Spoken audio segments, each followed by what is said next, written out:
Good afternoon, everyone. My name is Ramon Ray with Smart Hustle Magazine, and thanks for sharing this moment with us today. So I'm here with Jim Lewis. And you can tell me your exact title and tell us a little bit who you are. Yeah, well, in the McDonald's world, we're owner-operators. So I'm Jim Lewis. I own, 15 stores in Manhattan, 2 in Queens. Awesome. And what is it like being in New York? I mean, tell me about your background. Are you New Yorker? Were you born here? Did you come? Briefly, tell me where your history. Sure. Well, I guess I'm a New Yorker now. I grew up in Detroit, 1986, moved to New York. I joined my uncle in the business, who was a McDonald's owner-operator, and actually worked for him. I was working for AT&T prior to that. Moved out here, was scared out of my mind about the city, so I actually moved to Connecticut with the idea that I had a 1-year-old daughter. I wasn't sure I could handle the city and do that. And since then, I've been my first job was in Times Square, working quarter grill and having a ball, and I actually love it. So became an owner operator in the early '90s, and my uncle retired quite a while ago, and so here we are. I've been doing it a long time. And I can tell you love it because we got to talk and I got to see you earlier and things like that. So I can tell that you love it and that you love what you do and know what you do. Yeah, well, love's a key word for us kind of right now. So I'm loving it, everything. But I am loving it. It's working at AT&T, I worked with MBAs, I worked with doctorates. They were all academically smart, which was terrific. All right, but boy, you get to the city and you work with all different kinds of people. I mean, all different kinds of people. And the intelligence factor, there's some street smart, sure, but the intelligence factor is astounding to me. I mean, the people are wonderful, and the caring and how the teams come together. It's a great environment to work in. A lot of fun. Awesome. There's a campaign that I saw in the Super Bowl just a few days ago. I was at my sister's house, and what's the name of the campaign? And give us a summary of what that's about. People come in, I see high fives, I see yay. What the heck is going on? What's that about? You're not the only one that doesn't understand what's going on or doesn't really want to believe what's going on. It was an idea that percolated out of looking at the brand and deciding where do we want to be in a few years. And I think looking back at the brand, what have we been? There was a time we were the most trusted brand in America. Everyone trusted McDonald's to do the right thing and do everything. We're still operating the same way. We are still trying our best to do the right thing and do the best. But I think somewhere along the line we lost some of that trust with younger generation, and parents don't want to take kids to McDonald's, those kinds of things. So as Deborah Wall is our new chief marketing officer, as she sat with the agencies in Chicago and just tried to say, hey, what can we do here? We had our tagline, I'm loving it. Yes. And so it really just kind of came out of, boy, wouldn't it be nice if it was just, got rid of the haters, and maybe it was just a kinder, gentler nation. I know some president said that somewhere along the line, right? But, couldn't we just do this? Yeah. And we'll have to give credit to Leo Burnett, who is our ad agency, came up with the idea of what if a customer came in, right, and could pay for his meal by just showing some happiness, and then of course we evolved that to love, right, and going right with our tagline, and could he pay by loving? And boy, when the Super Bowl ad ran, I'm on Twitter, a lot of people on Twitter, it blew up. I mean, it blew up. People were like, really? And, people were crying over some of the calling their moms and saying that, they love them and everything. And the store energy around this promotion is much bigger than we ever thought it would be. We thought this would be a fun event, nice event.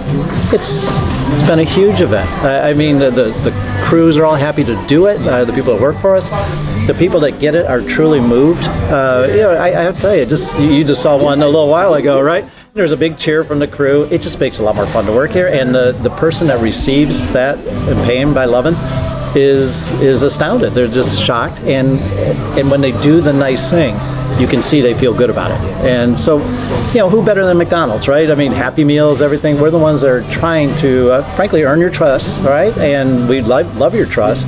And for us to bring a little, nicer edge especially to New York, why not, right? Why not? And I think that small businesses, which is my forte, I think we can learn from that. I think even the McDonald's is a billion-dollar company, I think, or big company. A little more than that. Yeah, a little more than that, a few billion. Right, no, I understand, but the big company. But I think we can, right, I understand, but we can all learn from that by doing just wowing our customers, even if it's simple, random acts of delight or just doing right. So I think that's what I got from it, that, hey, listen, McDonald's is showing us this, but here's what we all can learn. Just smile or do something cool for your customers. Shock with good. What is wrong with that, right? So someone walks in, and you shock them with something good. Carry the tray while they're pushing their stroller, right? Open the door for them. Ask them to pay for their meal by high-fiving the guy next to them or hugging their daughter, right? Come on, it's just a good thing, right? And I think we all have to admit the world is just a little harder, a little edgier. Maybe it's because there's so much media, social media, those kinds of things. It's easy to hate, absolutely, right? But sometimes people are embarrassed to love. So we're kind of opening that door to say, hey, it's okay. It's okay. And we have no problem. I mean, how many men don't like to say the word love, right? You're right. Yeah, we're having no problem with that, right? Hey, pay with loving, and people are laughing and joking and fun. What could be bad about that? It's a good thing. Awesome. And I got to talk to you a few minutes today before we were taping, and so many things I want to talk to you about. But let's talk about leadership.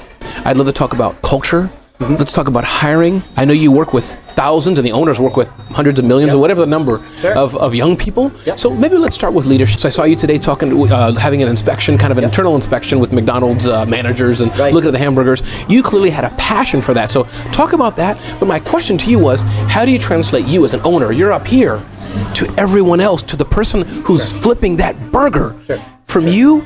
So let's talk about what that was about, and how do you convey that to everyone in the company? Absolutely. Number one, that's the hardest thing in business, right? And it's not just McDonald's. So if you're chairman of AT&T, okay, what's the lowest salesperson doing, or the operator? It's different, right? You have to figure out how to get the energy, the passion, down the channel, and that's always a very hard thing. So in my world, I believe strongly in, I'll call it habit management, but as you and I were talking a little earlier, it's culture. All right, if the culture of your store is fast, friendly service, you hire a new person. If they don't assimilate into that fast, friendly culture, they're going to be the outlier. They're not going to be comfortable. They're going to be, they're just going to be the different person, and no one wants to be the different person on the floor. It's a hard, unless they're the better person. I guess some people like that, but for the most part, it's hard to come in and move slow if everyone around you is moving fast, right? It's challenging. Now, of course, the converse is true, right? If you want to change your culture, that's the hardest thing. So, look, we have to all be honest. Some managers are better than other managers. Some restaurants are going to be better than other restaurants because of the management. How do you change that culture? That is boots on the ground. There's no meeting I can have and have all my crew members sit in front of me and say, smile more, move faster. And then I go back, to my office or wherever I go. It just can't be that way. So, we have to come in. We have to help build that culture by leading by example, right? Knowing what we're doing, right? And motivating people to want to do that. And one of the favorite things I like to say is, people want to work in a good McDonald's, right? Or people want to work at a good office at AT&T. Absolutely. Right, exactly, right? No one wants to work in a store where the manager doesn't know what they're doing. You get conflicting, information what you should do, and no one really cares. No one wants to work there. We have the lowest turnover with some of my toughest managers because they're fair and fun, even though they're being tough. And that's a whole different culture that you have to build. And it does start with the owner-operator. And if the owner-operator isn't going to go into stores, and he doesn't know the names of his crew, and he's not going to, be willing to pick up the trash on the floor like everyone else, then what kind of culture are you sending? Message are you sending? So I guess your job is to pick the right managers, you call them, the person under you. It's to pick, general manager would be the person who runs a restaurant. Right. It's to pick the right general manager and maybe some other staff, and they then have to then go to the next level and make sure they infuse. Like your job is to get them right. Their job is to go down. Is that about right? Yeah, but it is, but it starts a couple steps before that. So every one of my general managers came from the crew. Every one of them. Okay, and they make significant money. So if you don't hire and you don't do the correct orientation with your crew, you're going to lose your culture, okay? And then eventually, if that restaurant manager there, you have to change or you have to do something. Well, where are you going to get that restaurant manager from? If you hired a culture that is a little, say, slower or more methodical but not enthusiastic, your store is going to be more methodical and not enthusiastic. So it really does take a step back. But yeah, my key is making sure I identify the right people to move into leadership that'll support the culture, and maybe not necessarily the best tactician, because I can train the tactics, right? It's hard to train enthusiasm, love for talking to a customer, love for talking to people like you. I see it in you, right? So you might have a job offer by the end of the day. But bring it on. But Oh, go ahead. No, this is great. Let's talk about also the people you're hiring in general, meaning America, and feel free to have a sip of a drink, no problem at all. Let's talk about entrepreneurship. I own 3 businesses. I work for Infusionsoft, and our CEO, Clayton Mass, always says, hire to your culture and fire to your culture, which echoing what you've said. So you're hiring, you and the owners, millions of young people, or whatever the numbers are, all over the country. Just talk about them, meaning some come from different backgrounds. They're white, they're black, they're Spanish, they're Chinese, poor, rich, all across. It seems like you're one of the biggest employers who are starting working at a company for many people, if you know what I mean. That's their first job. So can you just talk about that a bit? What goes in your mind and your managers' minds, because they're the ones hiring them. Well, it's kind of funny because 1 in 8 people, their first job was McDonald's in the United States. Wow. All right, so everyone's had a chance to come through us. It's an entry-level job. We like to hire, again, to the culture, but I'll call it hire a personality. All right, I need to see in that person there's the flame or the edge that is going to allow them that when they talk to my customer, to number one, not be afraid of them. Okay, not be perturbed by them, but just to be, in essence, a friendly person. Now, occasionally we get someone that we miss on, but we do have other opportunities, all right? So, maybe that person's better in the grill area than the front service area if customers intimidate them, those kinds of things. But the beauty of McDonald's, I think, gets missed in a lot of conversation. The diversity of our employees at Times Square, okay, which was one of my restaurants. One year, we actually, I'm sorry, I might be 1 or 2 countries off because I'm going from senior memory here. But I think we had 13 countries, okay, represented in the crew. Going from, we had a heavy Arabic population, we had Haitian, we had Dominican, we had everything. And they were all one team, and no one ever said, okay, that's the Dominican person over there. No, it was always a name, and they were all one team, and they had fun. They would go to Great Adventure together, and they were hanging together on rides together. It was colorblind, and it was really, really kind of a nice thing to see. And sounds like New York. See more of that. Yeah, New York, growing up in Detroit, New York is much more colorblind than some other areas of the country. So you got to give New York credit. Yeah. And then maybe my last point, and I'd love to, anything else I haven't asked that you want to share what's on your heart, feel free. But entrepreneurship. I'm an entrepreneur. Clearly, you are an entrepreneur extraordinaire, 17 businesses, 17? Yes, yeah. And I'm sure you've done more in life, but any thoughts on that? Just, I personally believe that entrepreneurship is the way out of poverty, is the way out of crime, is the way just to be a better person. Whether you're an entrepreneur, Seth Godin, his book, is an entrepreneur in a corporate office, say someone working in your office, maybe they have a cubicle, or you're on your own. But any thoughts on that, on the world of entrepreneurship in America and where we can go? Again, knowing that everybody doesn't want to own their own business and max their credit cards out, but exactly. the aspect. And not everyone can own their own business. Not everyone's built for that. I mean, look, first thing I hear is, oh, you own a lot of McDonald's, you must be, wealthy, all that. Hey, look, I've made a good living. I'm not going to argue with that. But the stress and the work I went through to get to where I am cannot be not looked at. I mean, it's something that was very, very difficult and hard to do. So when we talk about entrepreneurship, I think it kind of goes another step where everyone has to take responsibility for themselves, okay? And what do you want to be in life, all right? So now the entrepreneur spirit kicks in. If I'm going to be a burger flipper, okay, and I'm saying that derogatory on purpose, right?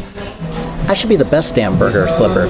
But if I'm uncomfortable with my job, let's say I'm a bank teller, and I'm uncomfortable with my job, so I just go through the motions and I don't do a very good job, well, where's that going to lead?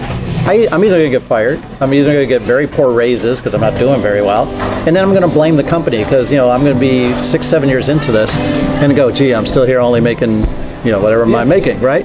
And that's a lot of what I see in young people, and a lot of what we try to do in our business is make everyone realize that if you're going to be in McDonald's, there's a career path for you. Okay, but some of you are 18, you don't necessarily want this career path, but you need the job, so you start. But if you're not going to be the best burger flipper you're going to be, well then when you go to the job you want to get to, number one, how are you going to get that job?